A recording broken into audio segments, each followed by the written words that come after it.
से बोलेंगे साचे दरबार की जय, धर्म के अवतार की जय, सत्य एवं धर्म के मार्ग की जय, दिव्यापुर के पावन दरबार की जय। ओम संपूर्ण जीव आत्माओं के पिता सदाशिव निराकारी निर्गुण अलग निरंजन परम पिता पार ब्रह्म परमेश्वर जी परमात्मा की सदा ही जय हो। हे सदाशिव निराकारी निर्गुण अलग निरंजन परम पिता पार ब्रह्म परमेश्वर जी परमात्मा के पावन श्री चरणों की पगरज धूल में इस दिन की भांति साचे तन मन हृदय से प्रणाम प्रणाम प्रणाम, बारंबार प्रणाम, हजारों बार प्रणाम, लाखों बार प्रणाम, करोड़ों बार प्रणाम, अनंती बार प्रणाम, कोटि कोटि प्रणाम, कोटि कोटि प्रणाम, कोटि कोटि प्रणाम। तो कहना है सबसे पहले एक सुंदर सा भजन परमात्मा के पावन से चरणों की पगरज धूल में, उसके बाद निस्दिन की तरह भाव विचार प्रकट किए जाएंगे। हो ऋषि मुनि सब हार गए, तेरा अंत किसी ने न पाया। जय हो ऋषि मुनि सब हार गए, तेरा अंत किसी ने न पाया। जय हो कहना है हे निराकारी निर्गुण अलग अविनाशी सदा सत्य पिता के पावन चरणों की परमेश्वर के पावन के चरणों की पगरज धूल में हो बेअंत तेरी माया, तेरा अंत किसी ने न पाया। जय हो बेअंत तेरी माया, तेरा पार किसी ने न पाया। हो ऋषि मुनि सब हार गए, तेरा अंत किसी ने न पाया। जय हो बेअंत है तेरी माया, तेरा पार किसी ने न पाया। जय हो बेअंत तेरी माया परम पिता, तेरा पार किसी ने न पाया। कुदरत तेरी देख के भगवन होती हमें हैरानी। जय हो हाथी से तू चींटी तक भी देता दाता पानी। जय हो हाथी से तू चींटी तक भी देता दाना पानी। कुदरत तेरी देख के भगवन होती है हैरानी, हाथी से चींटी तक तुम देते दाना पानी। और ऋषि मुनि सब हार गए, तेरा अंत किसी ने न पाया। जय हो बेअंत है तेरी माया, तेरा पार किसी ने न पाया। और क्या कहना है? कुदरत तेरी देख के भगवन होता है अचंभा, इतने बड़े आकाश के नीचे एक नहीं है खंबा। इतने बड़े आकाश के नीचे एक नहीं है खंबा। आसमान में चांद और सूरज दो बल्ब हैं बिजली के। आसमान में चांद और सूरज दो बल्ब हैं बिजली के। कभी ना उनमें आई खराबी, वो हरदम जलते हैं। जय हो कभी ना उनमें आई खराबी, वो हरदम जलते हैं। प्रेम से बोलेंगे संपूर्ण सिद्ध गुरुओं की जय, माता पिता की जय। हे प्रिय पुण्यात्माओं, जिस प्रकार से आज हम आपको बताना चाहते हैं कि ये सूर्य हमें रोशनी देते हैं, प्रकाश देते हैं, प्रकाशवान रहते हैं, ये हमेशा परमात्मा जी के वचनों में बंद करके ये सूर्य हमें प्रकाश अपने नियमित टाइम से देते हैं, अगर ये प्रकाश देना बंद कर देंगे तो हे संपूर्ण जीवात्माओं हमारे जीवन में उथल पुथल मच जाएगी।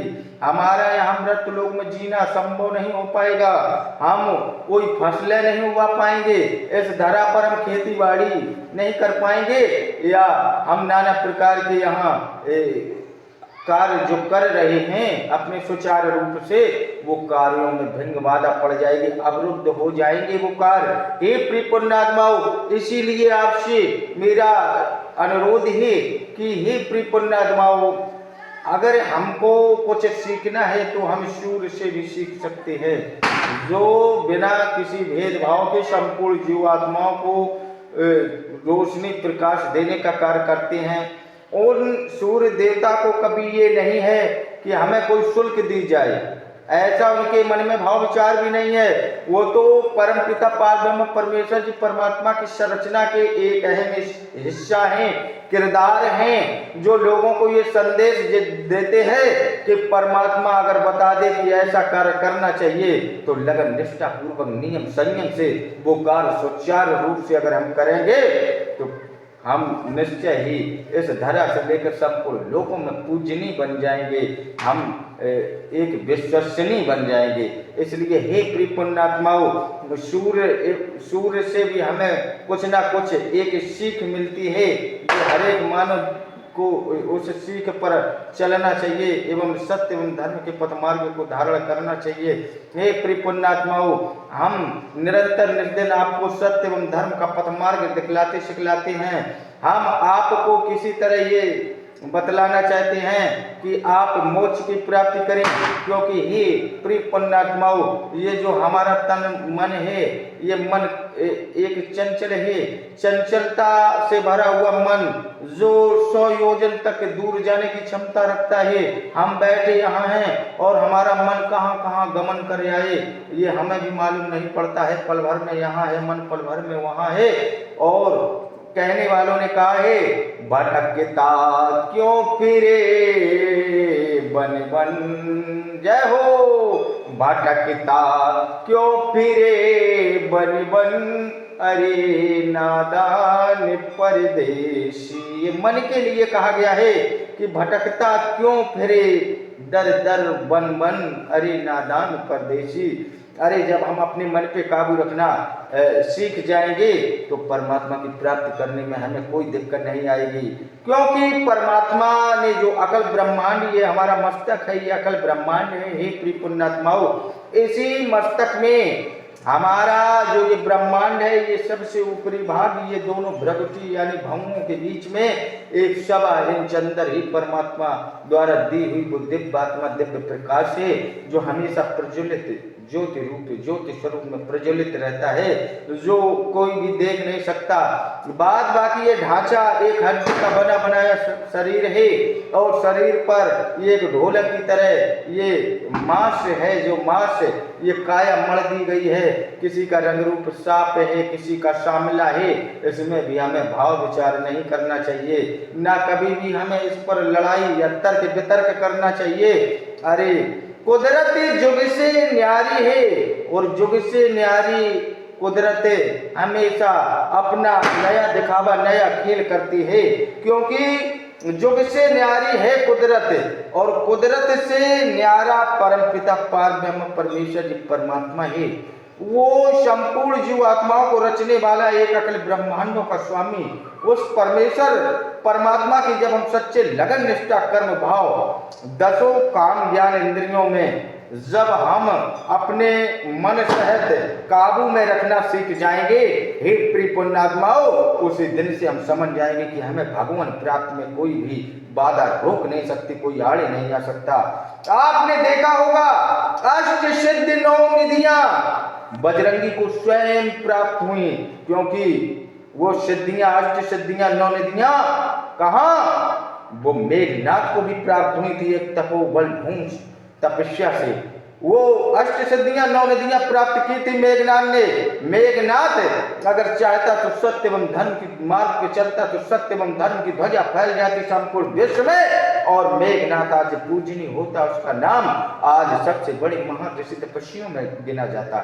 इसी प्रकार हे प्रिय पुण्यात्मा, रावण का बेटा मेघनाथ जब सब कुछ जानता था, जब उसने माता निकुंभला देवी का जो आखिरी हवन बचा था, अगर वो हवन कर लेता तो वो विश्व विजेता हो जाता, उसे कोई मार नहीं सकता था। तब जाके विभीषण जी ने बतलाया, हे प्रिय पुण्यात्माओं, तब जाके विभीषण जी ने कहा कि वो निकुंभला देवी का हवन सिद्ध नहीं होना चाहिए। उस स्थान पे फला फला स्थान पे लक्ष्मण जी से जब सूचित किया कि फला फला स्थान पे बैठ के वो मेघनाथ युद्ध के तैयारी में अपनी कुल देवी को मना रहा है, जाके उसे रोकना होगा। अगर नहीं रोक पाए और माता प्रकट हो गई तो उसे हराने वाला कोई नहीं, वो विश्व जीत हो जाएगा। न राम की दम है न लक्ष्मण की ताकत है जो उस मेघनाथ को हरा दे। इसलिए हे भ्राता लक्ष्मण, तुम जाओ और उस मेघनाथ का यज्ञ तहस नहस कर दो। तब जाके विभीषण के साथ में लक्ष्मण जी ने स्वयं मेघनाथ के युद्ध को रोकने के लिए उसका हवन तहस नहस कर दिया, और उसका आखिरी हवन तब जाके मेघनाथ ने स्वयं कहा था, चाचा तुम, उसी दिन से कहा गया घर का भेदी लंका ढाबी। हे प्रिय पुण्यात्माओं, ये मेघनाथ की जो कहानी है ये बड़ी विचित्र है, इस पे अपार शक्तियां थी। रावण इतना बड़ा विद्वान था हे प्रिय पुण्यात्माओं कि उसने जब मेघनाथ पैदा होने को था उसका पुत्र, तो संपूर्ण नवग्रह सहित उसने संपूर्ण आकाश पाताल से लेके संपूर्ण 10 दिशाओं को बांधने का कार्य किया था। ऐसी शुभ घड़ी बनाई थी कि मेरा पुत्र अजर अमर हो इस संसार में और विश्व विजेता कहलाए। इंद्रजीत तो वो बन ही गया था अगर माता निकुंभला का जो उसने यज्ञ हवन किया था अगर पूर्ण कर लेता तो हे प्रिय पुण्यात्माओं, आज मेघनाथ का नाम इतिहास के पन्नों में राम से ज्यादा बड़े स्वर्ण अक्षरों से लिखा जाता। तो ये क्या है, यहाँ परमपिता पारब्रह्म परमेश्वर जी परमात्मा जी कहते हैं कि तुम सब हो मेरे ही एक ही स्वरूप, चाहे वो मानव हो या दैत्य हो, असुर हो, ऋषि मुनि, यक्ष, किन्नर, गंधर्व, ये संपूर्ण जीवात्मा उस परम पिता पारब्रह्म परमेश्वर जी परमात्मा को अति प्रिय हैं।